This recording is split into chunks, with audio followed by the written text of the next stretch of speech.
Assalamualaikum Ibu. Waalaikumsalam warahmatullahi wabarakatuh. Selamat sore Bu. Gabung ya. Oke. Iya Bu. Masih dinas? Ibu mohon izin sambil kerja Ibu. Ini Oke. saya baru mulai, saya jam kerja mulai jam 3 ini Bu.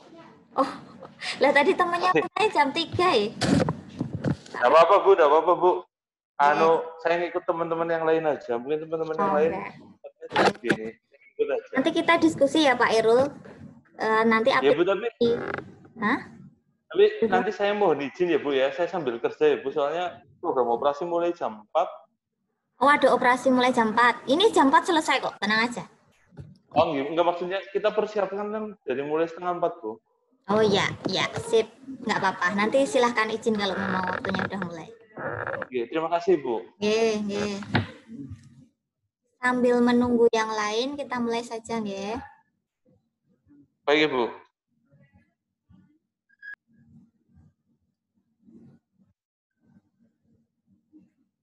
Assalamualaikum warahmatullahi wabarakatuh.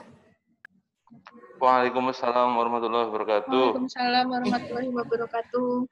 Sebabnya dipakai dulu itu siapa Iski?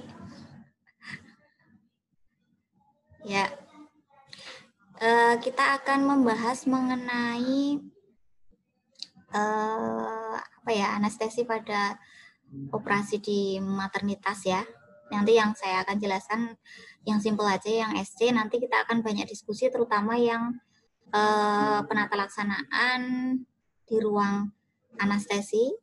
Nanti saya harap Pak Irul bisa memaparkan aplikasi yang ada di lahan ya. Jadi kalau saya kan hanya sebatas teorinya seperti apa yang tahu di lapangan, kan tetap praktisi ya Pak Irul ya. Nanti minta kerjasama Pak Irul supaya teman-teman yang lain bisa lebih paham. Karena kan harusnya kalau kayak gini kan di lab ya, cuma ternyata kondisinya seperti ini, jadi saya memilih online saja. Oke. Silahkan sambil dibuka buku panduannya, nanti saya akan share video tentang persiapan operasi SC. Kita buka panduannya. Yang kita akan bahas hari ini adalah sebentar. Mengenai persiapan dan alat penata laksanaan di ruang OK, baik itu pre, intra, dan post anestesi, dan pemantauan post anestesi. Jadi perlu kita ingat ya, biasanya kalau jenis operasi yang berkaitan dengan maternitas itu kalau operasi besar atau mayor itu berkaitan dengan misalnya SC, kemudian misalnya operasi laparotomi apakah berkaitan dengan kista atau mioma dan lain sebagainya, dan seperti itu ya. Kalaupun nanti kiret itu ada yang general anestesi, ada yang tidak, yaitu bergantung pemilihan dari dokternya maupun dari pasiennya, keinginan dari pasiennya. Nanti saya akan membahas yang SC saja yang gampang. Di buku panduan kita sudah diberikan contoh-contoh mengenai persiapan analgesis spinal. Jadi sebenarnya kalau yang biasa dilakukan di ruang bedah anestesi, terutama maternitas, itu kan pemilihannya misalnya untuk SC itu kan bisa epidural maupun spinal ya. Bedanya kalau misalnya epidural maupun spinal itu, kalau spinal kan bisa dari area perut ke bawah ya. Kalau epidural berarti daerah perineum ke bawah. Biasanya kalau spinal anestesi ini untuk jenis operasi besar dan lain sebagainya. Kalau epidural itu bisa untuk ILA juga bisa, intrathecal anestesi, intrathecal anestesi. Jadi pemeliharaan intralebar anestesi. Di luar negeri kan persalinan normal tetap bisa dilakukan anestesi dengan epidural. Tujuannya ketika dijahit episiotomi, dijahit perineumnya tidak merasakan sakit, gitu ya. Jadi ya daerah perineum ke bawah yang akan baal atau tidak sadar, tidak terasa sakit, gitu ya. Untuk alat-alatnya bisa dilihat di buku panduan. Itu di situ ada contoh-contohnya jarum spinal anestesi ya. Nanti saya akan putarkan video sebentar bagaimana aplikasinya. Selain jarum anestesi, di situ yang biasa diperlukan adalah itu, ada betadine, ada spread gitu ya, ada sarung tangan. Nah, itu bisa dilihat sendiri. Untuk pemilihan jarum anestesi, ini kan untuk ukuran jarum semakin besar ukurannya justru semakin kecil. Semakin kecil diameter lubangnya. Jadi silahkan dilihat di situ kan ada satu jarumnya sendiri, itu kan ada obturator, kemudian ada jarum spinal, ada introdusernya, dan ada jenis-jenis jarumnya, ada tipe sprout, ada tipe pensil, ada tipe tajam. Itu sudah ada. Jadi pemilihannya yang tipe tipe tajam atau F itu kan diameternya lebih besar ya. Nah, itu untuk jarumnya sendiri. Nah, biasanya nanti di video itu akan dilihat untuk persiapan jenis anestesi yang SC itu langsung diputarkan videonya bisa lebih difahami ya. Itu seperti ini.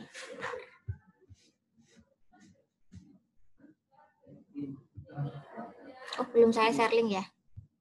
Bentar, izin untuk share link video ya. Bentar.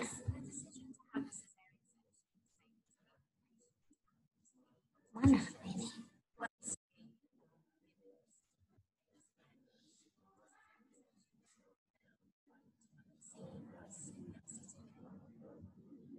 Mana?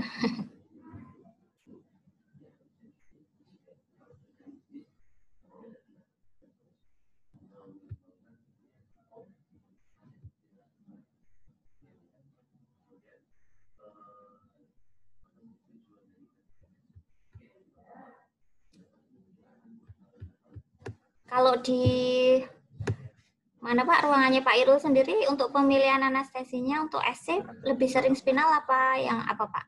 Apa general?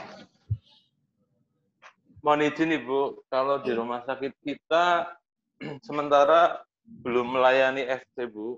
Oh, belum melayani SC. Nggih, karena kita kan tipenya Bedah rumah ya? sakit khusus bedah, nggih Bu. Nah, ini sih sudah ada dokter obstin, sudah mulai praktek. Kemungkinan nanti 2021 kita jadi RSU. Itu baru menerima SC. Oh, gitu nggih. Jadi sampai saat ini belum ada SC di situ nggih. Kalau kasus-kasus sering sendiri apa Pak? Gimana Bu? Kalau kasus yang tersering sendiri apa yang biasa ditemui? Contohnya nanti itu mau operasi apa?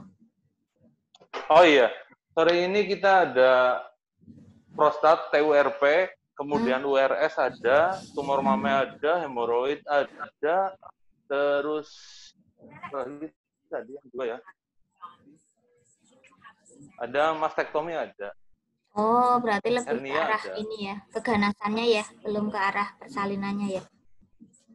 Belum Ibu, belum. Okay. Kalau persalinan itu nanti kita mulai 2021 Bu. Oke. Bentar, sambil saya mencari videonya. Kalau dulu kita pernah ada obstin, Dr. Harjono, itu mengerjakan ya kayak kista ovari, kemudian mioma uteri gitu. Ya.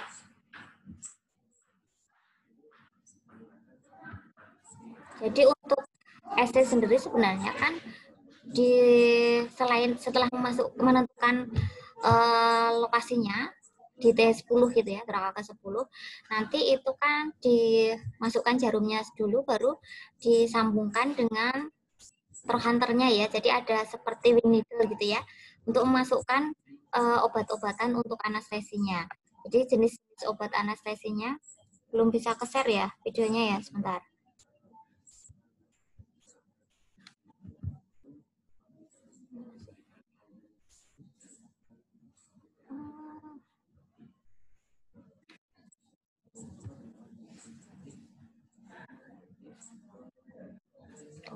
Stop share.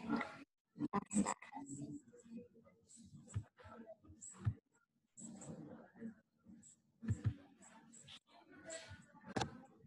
Sudah bisa kelihatan? Nah, ini persiapan alat-alatnya. Jadi pasiennya diposisikan duduk gitu ya, kemudian kita tentukan lokasinya. Ini didesinfeksi terlebih dahulu di T10 gitu ya. Biasanya pasien disuruh untuk membungkuk dengan memegangi bantal. Jadi supaya posisinya tepat, nah ini dia memeluk bantal seperti itu supaya terdapat cekungan di T10-nya. Nah ini kemudian diberi duk gitu ya, duk steril, ditentukan tempatnya, dipaskan dulu, ambil saya ngadmit ya. Nah ini. Setelah jarum masuk, nah ini memasukkan jarumnya dulu.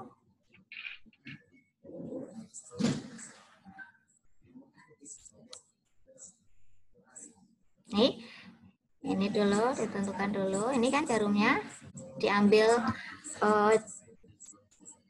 dimasukkan sedikit. Nah jenis-jenis obat anestesinya sendiri kan macam-macam ya. Ada bufikain, kemudian ada lidokain. Nih, kayak gini sih nggak mungkin lidokain ya. Biasanya bufikain.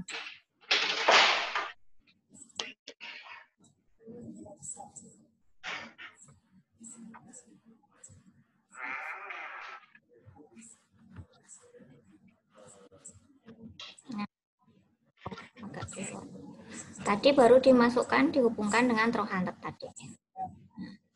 Setelah pasien sudah di anestesi, nah ini baru diposisikan mungkin. Nanti dicek tingkat kebalannya gitu ya, apakah sudah mulai menghilang rasa sakitnya bisa dengan dicubit ataupun dengan digores gitu ya.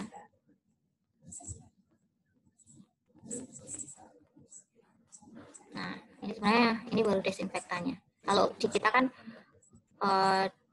ini disemprot, kalau di luar negeri pakai anestesi desinfektan yang semprot gitu ya. Kalau di anestesi ini memang agak terbuka ya Pak. Pak Irul sih belum lihat yang SC ya, biasanya agak semi. Kalau SC saya pernah dampingi pas istri saya SC, Bu. Oh, oke, dibuka ya Pak semuanya ya. Iya, Bu. Iya. Jadi ya, sisi belakang dibuka, Bu. Iya.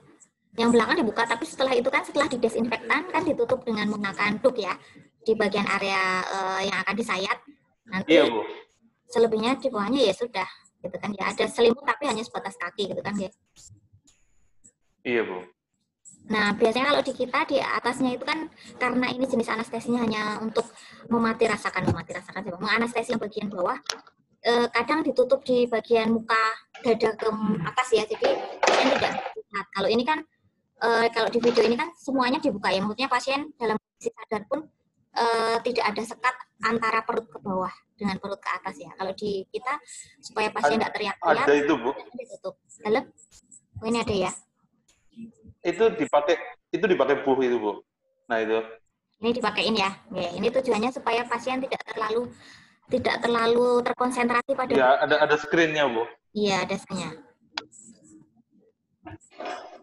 Iya.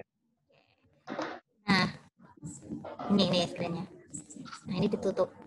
Nah, biasanya penunggu atau keluarga itu mendampingi pasien di area kepala ya. Ataupun kalau memang dia dari jauh ataupun di area kepala. Kalau petugas kesehatan mungkin mau melihat juga boleh di bagian kaki ya. Kalau Pak Irul dulu melihatnya di bagian kaki apa di bagian yang dibedah apa di mendampingi istrinya Pak? Di bagian kepala Pak? Nah, ini tugas. Nah, di sini saya skip ya. Tugas dari, karena ini kan sudah tugas dari perawat anestesi ada. Kalau perawat anestesi, penata anestesi, kalau sudah mulai di fase ini berarti sudah harus memantau yang namanya tekanan darah, kemudian ada aspirasi atau tidak, kemudian bagaimana status ventilasinya. Biasanya karena jenis yang namanya epidural ataupun spinal anestesi ini bisa menimbulkan efek samping yaitu hipotensi. Jadi kalau ada beberapa pasien yang memang sebelum operasi itu berisiko untuk hipotensi, contoh seperti saya itu memang dalam kondisi tidak operasi saja tensinya rendah, ini harus selalu dipantau, kalau perlu rehidrasi cairan, karena efek, nah itu dengan cara bisa dengan Grotzook infus 2 jalur dan lain sebagainya, pokoknya harus dipantau dulu. Kemudian kita kembali ke buku panduan lagi.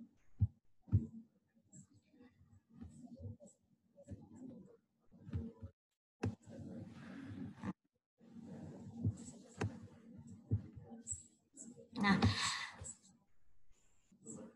kalau misalnya setelah proses perjalanan anestesi tadi, ternyata pasien di tengah jalan mengalami kondisi yang tidak stabil dan lain sebagainya, ini memang murni tugas dari penata anestesi tersebut untuk mengkondisikan pasien dalam kondisi stabil. Jadi kalau kita kan wewenangnya sebenarnya di dokter anestesi ya, cuma penata anestesi ini bisa kolaborasi, kalau tidak ada bisa sebagai pengganti gitu ya. Tapi sebenarnya wewenang untuk semuanya itu ada di bawah dokter anestesi, jadi jangan khawatir. Kemudian, nah, kondisi-kondisi tertentu yang harus dipahami ketika pasien misalnya sudah selesai. Jadi pemilihan anestesinya itu harus berdasarkan jenis operasinya. Kalau operasinya misalnya butuh waktu sekitar 1 jam, biasanya sih kalau dari sayatan sampai selesai sih cukup sekitar 10 menit. Tapi yang agak lama adalah di penjahitannya. Ini tergantung jenis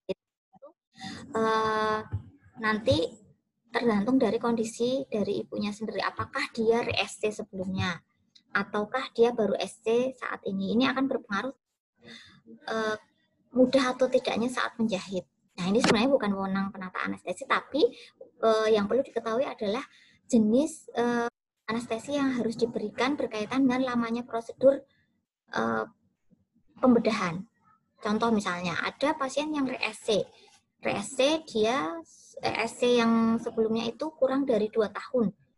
Atau misalnya lebih dari 2 tahun, tetapi ada perlekatan di bekas sayatannya. Karena dia dulu SC sudah... Bu, mohon maaf. Ya. Itu orang di ACC, Bu, belum masuk. Bang Farah. Ya. Mana ya, sebentar. Ya, nanti seiring waktu. Mana sih?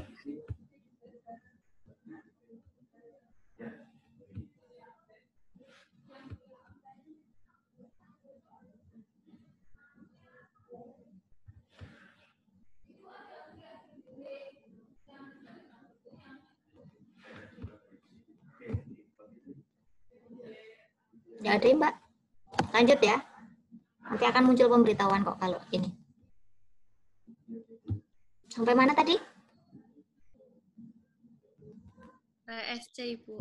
Lamanya ya. PSC dengan perlekatan. Ya, penata anestesi itu harus memperhatikan jenis obat anestesinya berkaitan dengan lamanya pembedahan yang akan dilakukan. Kalau misalnya normal tadi kan, ya kalau dari sayatan sampai pengambilan bayi ya sekitar 10 menit sampai 15 menit. Tapi yang lama itu kadang justru ketika proses penjahitan. Kalau penjahitan kan memang murni tugasnya perawat bedah sama dokter yang menangani ya. Kadang kalau kondisi sebenarnya malah kadang dokternya pindah nggon, yang jahit malah perawatnya ya, atau apa asisten operasinya. Tapi ini jangan di ini ya, jangan ditiru ya. Kadang karena satu hari itu kan operasinya ada 10 misalnya, dan dia harus maraton gitu. Setengah jam sekali dia harus pindah gitu. Kadang kan ada ya yang di rumah sakit yang memang jam terbangnya tinggi sekali, yang antri SC-nya dokternya ternyata favorit gitu. Jadi bisa itu satu dokter itu bisa maraton 10 tempat gitu. Nah, kadang ditinggal di situ. Nah, ketika proses penjahitan ini kadang yang jadi masalah di situ. Oh, ini jahitannya agak susah ini karena ternyata terjadi perlekatan atau fasianya itu sudah robek sebelumnya sehingga butuh penjahitan fasia dalam yang lebih kompleks. Nah, dan lain sebagainya. Kadang malah lebih mahir yang asistennya karena lebih sering ditinggal dan lain sebagainya. Tapi jadi yang perlu dipertimbangkan di situ. Jika perlu penambahan di tengah jalan, jadi perlu dicek lagi apakah pasien sudah merasakan sakit lagi. Misalnya tadi kita baru memberikan obat anestesi, ini kan ada jenis-jenis obat anestesinya ya, dan jamnya ya. Di panduan juga ada, silahkan dicek. Nah, awalnya dia hanya merencanakan untuk jenis operasi yang diharapkan setengah jam aja selesai. Jadi pemilihan dari obat anestesinya yang, saya sambil melihat ya, karena saya juga nggak hafal. Nah ini, misalnya, nih, dia hanya memberikan obat Prokain 125 mg, ya, atau yang lebih sering digunakan kan Bupivacain ya, hanya sekitar 10 mg, karena pilihannya kan 8-12 mg. Nah itu durasinya, kalau yang Prokain tadi kan anestesik murni 45 menit. Nah, ternyata penjahitannya sendiri, tadi pengambilan 15 menit, penjahitannya nggak cukup, belum selesai di tengah jalan. Sudah jalan 30 menit, berarti sudah mulai kesakitan. Nah, ini bisa ditambahkan misalnya dengan epinefrin, atau ditambahkan dosis Prokain yang lebih rendah dengan durasi yang nanti kira-kira onsetnya ini mau berapa lama. Oh, ini butuh 30 menit lagi, berarti dosisnya lebih rendah dari yang tambah Prokain 60 mg misalnya, seperti itu. Jadi penata anestesi itu harus memantau pada saat intra anestesi tadi, saat pembedahan, sejauh mana obat yang direncanakan di awal terhadap proses pemulihan dari anestesi yang diberikan. Paham ya maksudnya ya? Saya bulat nggak?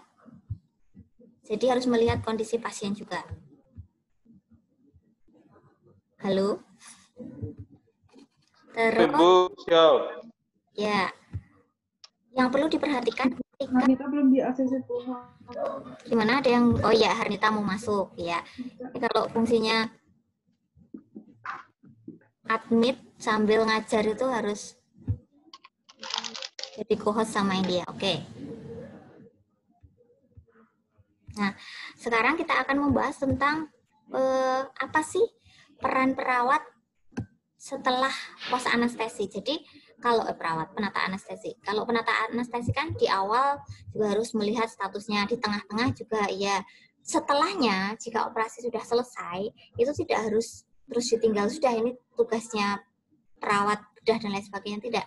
Ketika pasiennya tadi itu dikembalikan dari ruang operasi, kan di RR dulu ya, recovery room dulu ya, dipantau di situ bagaimana tadi sama hemodinamiknya, apakah tensinya drop atau tidak, nadinya stabil atau tidak, kemudian pasiennya mengalami gangguan yang lain atau tidak, misalnya muntah berat atau tidak. Perlu juga dicek yang namanya di situ status pemulihannya. Nah, status pemulihan itu pakai ini, skala penilaian. Di sini skala penilaiannya itu menggunakan format, ini di lembar terakhir sendiri, PROMITS, skor PROMITS. Jadi pasien itu bisa dikembalikan dari ruang RR ke ruang bangsal rawat inap jika skornya itu kurang dari 2. Ini yang memantau siapa? Ya penata anestesi tadi, karena ini termasuk dari pos anestesi. Jadi tugasnya pre, intra, dan pos. Ketika di pos, dia harus melihat lagi kondisi pasiennya, memastikan pasiennya itu, misalnya, apakah dia sudah bisa gerak penuh dari tungkai, itu skornya 0. Atau pasiennya tidak mampu ekstensi tungkai, itu skornya 1. Atau masih tidak mampu fleksi lutut, jadi dia masih belum sadar, kakinya itu masih baal gitu ya. Jangankan untuk gerak penuh gitu ya, untuk memfleksikan lutut saja dia masih belum bisa, itu skornya 2. Atau justru masih tidak mampu pergelangan kaki yang skornya 3. Jadi pasien itu dilihat perkembangannya, baru boleh dipindahkan ke ruang perawatan jika skornya kurang dari 2. Kalau masih lebih dari 2, misalnya dia masih belum acan fleksi pergelangan kaki, acan belum bisa, masih skornya 3, itu masih harus dulu. Dan ini yang mengawasi, yang memantau adalah penata anestesi tadi. Jadi ini bagian dari tanggung jawab dari si penata anestesi. Ya. Kemudian saya putarkan video lagi. Termasuk di situ yang perlu diperhatikan adalah produksi urinnya.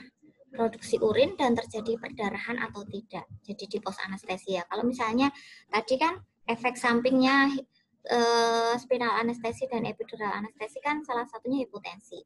Nah, kalau misalnya dia tidak terjadi hipotensi, tidak perlu ditambah cairan untuk memastikan tensinya itu stabil lagi. Tetapi ada kendala di mana urin yang kan terpasang kateter ya. Jadi dari ruang rawat inap sebelum masuk ke ruang OK itu kan dia sudah terpasang kateter terlebih dahulu.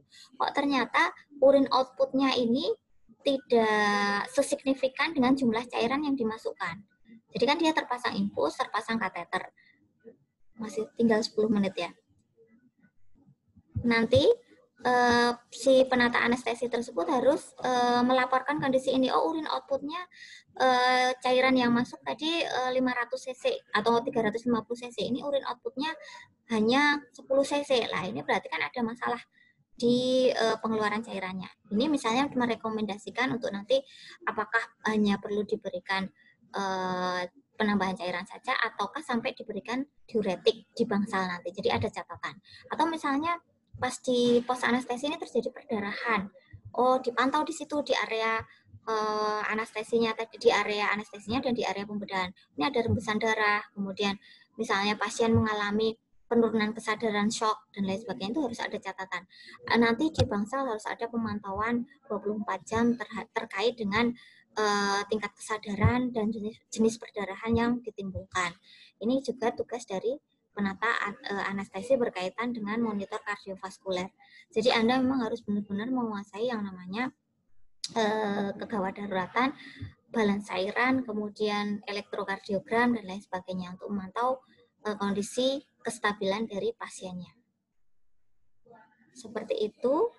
Kalau frekuensi pernafasan, jenis pernafasan, suara pernafasan masih ingat ya, Mbak Harnita? Saya sukanya kalau yang telat-telat malah saya tanya. Mbak Harnita mana? Tuh, Harnita, ya, Mbak Harnita masih ingat suara pernafasan itu apa saja?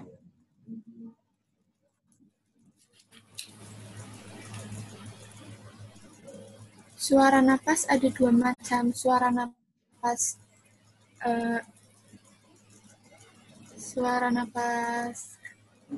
vesikuler dan suara napas tambahan.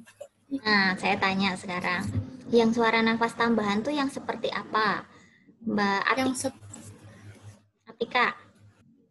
Jadi kalau misalnya pasien pos anestesi kok dia pernafasannya cepat dan dangkal, itu berarti apa? Itu kan tugasnya penata anestesi juga ya. Ini berarti ada masalah nih. Namanya apa kalau cepat dan dangkal? Anita? Atika, maaf. Atika?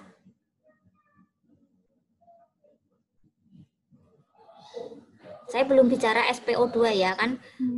Nanti dari spirometrinya dilihat dari di layar tersebut apakah ada gangguan dari SpO2-nya dan lain sebagainya. Saya belum bicara sampai situ, hanya mereview jenis-jenis pernafasan karena kan nanti Anda harus melaporkan kondisi pemantauan pos anestesinya setelah operasi selesai. Jadi memastikan kondisi pasien memang stabil ketika dikirim ke bangsal. Kalau dia cepat dan dangkal, maaf. Itu jenis pernafasan apa? Itu vesikuler apa? Wheezing ya, Bu. Wheezing ya, Bu. Apa? Suaranya nggak keluar. Wheezing. Cepat dan dangkal. Wheezing itu tanda apa? Kan ada wheezing, ada Kussmaul, ada giant stroke gitu ya. Nah, itu pilihlah A, giant stroke, B, Kussmaul, D, wheezing, apalagi. Nah, itu kan berarti ada masalah di jenis pernafasannya. Ini Pak Hairul udah keluar apa? Masih standby, Bu. Ya, oke. Apa Pak Hairul sering mendapati kondisi-kondisi seperti itu nggak Pak? Jenengan pos anestesi? Sering, Bu. Nah, itu apa yang dilakukan Pak? Apa yang dilakukan ketika pasiennya mengalami gangguan di sistem hemodinamik, terutama misalnya pernafasan ataupun tensi? Kalau tensi tadi jelas ya, di grojok dan lain sebagainya, diberikan obat peningkat tensi dan lain sebagainya. Kalau Kalau pos anestesi biasanya kita yang pertama kita kasih O2 dulu, Bu. Pos anestesi ya, Bu ya? Iya, iya. Iya, biasanya kita kasih O2 dulu, kita posisikan, terus kita lihat jalan nafasnya. Apa memang Tekanan jalan jalan nafasnya nafas ya. bermasalah? Iya, atau apa memang jalan nafasnya bermasalah, atau memang secara fisiologisnya bermasalah, seperti itu. Oke, karena gangguan dari pernafasan itu bisa disebabkan karena aspirasi juga ya, Pak. Jadi misalnya Betul nih, Bu. ada efek anestesi, dia obatnya itu menimbulkan muntah, mual dan muntah. Nah, itu kan bisa tertelan gitu juga ya, Pak.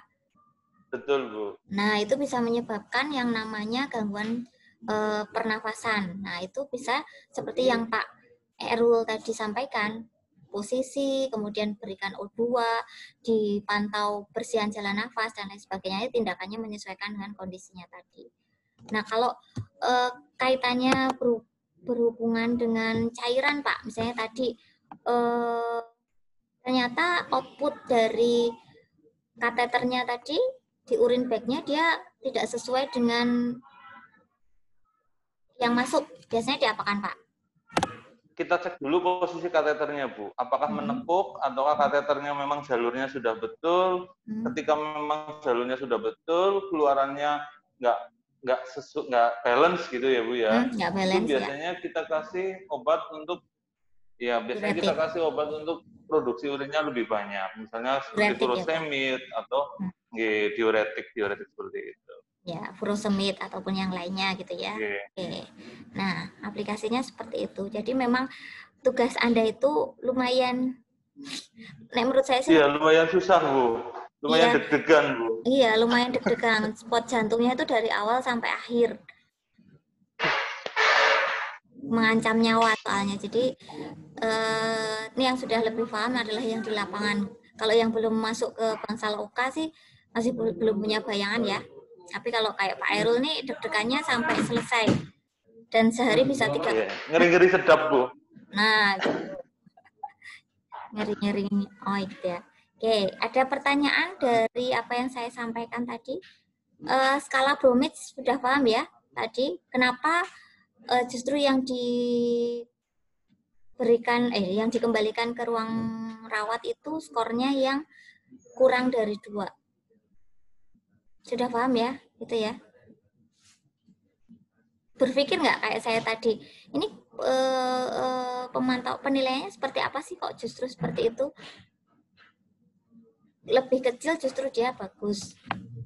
Nanti sambil lihat lagi ya, karena justru kalau dia belum bisa fleksi dari pelantarnya, itu skornya malah lebih besar. Artinya dia belum pulih acan gitu ya. Minimalnya itu belum tercapai. Tapi kalau dia semakin pulih, sudah bisa menekuk, bahkan sudah bisa menggerakkan kaki secara bebas gitu ya, itu berarti pemulihannya sudah bagus dan skornya lebih kecil. Makanya kenapa dipulihkannya justru kurang dari 2 itu dia lebih bagus. Paham ya? Ini kayaknya sudah mau habis nih.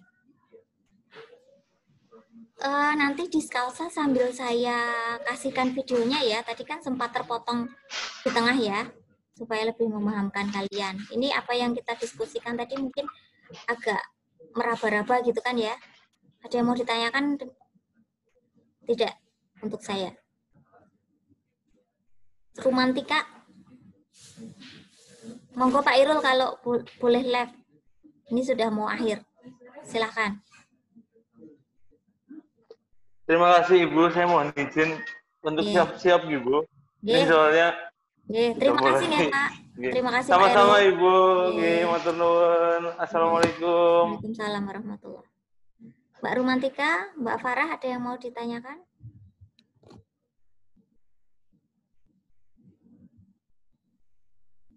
Ini kalau nanti tiba-tiba mati berarti sudah selesai ya. Ini tadi saya sudah diperingatkan tinggal 10 menit gitu ya. Sambil saya lanjutkan tadi videonya.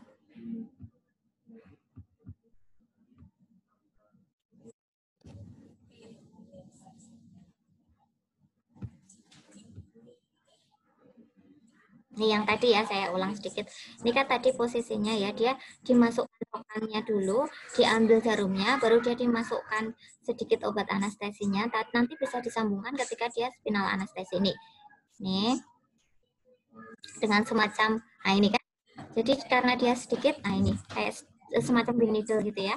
Kemudian obat anestesinya dimasukkan pelan-pelan dari seperti wing needle itu sampai jenis obatnya tercapai, 60 mg, 65 mg atau berapa. Nah, baru diposisikan. Posisi Anda adalah seperti itu. Sampai memantau ini kondisi hemodinamiknya, mengecek kesadarannya, apakah dia mulai mati rasa atau belum, dengan ngecek sakitnya. Kadang di tengah jalan itu ada yang merasa kesakitan ketika saya. Jadi, dokter bedah sudah memberikan sayatan gitu ya, kok tiba-tiba pasien berteriak atau meringis gitu ya. Itu perlu dievaluasi anestesinya, jangan memang kurang dan sebagainya. Itu jangan di situ ada instruksinya. Tambahi jenis anestesi yang lain. Bahkan ada yang saya itu pernah di spinal gitu ya, nggak mempan gitu, akhirnya di general, karena ketika di tengah jalan tuh saya jerit gitu ketika sayatan keberapa itu rasa banget. Nah itu perlu dirubah dari spinal ke general saja, nanti membahayakan pasien kalau dia teriak-teriak kemudian meronta gitu ya. Jadi itu wewenang dari si penata anestesi tersebut.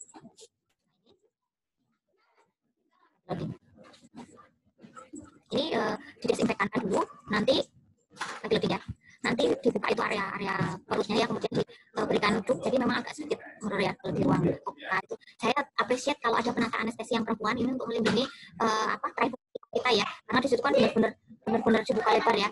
Jadi Anda bisa akan laku sekali nanti, karena banyak sekarang wanita yang dioperasi SC tapi ingin privacy